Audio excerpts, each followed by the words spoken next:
ராசி இல்லை இவள் என பலர் தூற்றிய போது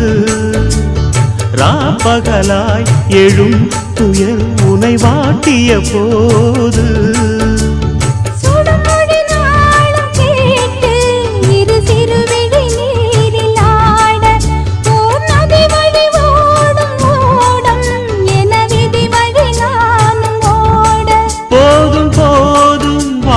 என்று ஏழை மாது எண்ணும் போது நானும் அணைக்கிடும் பூமிக்கொரு பாரம் என்று எண்ணி இருந்தேன் பூமுடிக்க யாரும் இன்றி கண்ணி இருந்தேன் சொந்தமின்றி பந்தமின்றி நானும் இருந்தேன் பொட்டு ஒன்று தொட்டு வைத்து பூவை அடைந்தேன் நன்றி சொல்லவே உனக்கு என் மன்னவா வார்த்தை இல்லையே தெய்வம் என்பதே எனக்கு நீ அல்லவா வேறு இல்லையே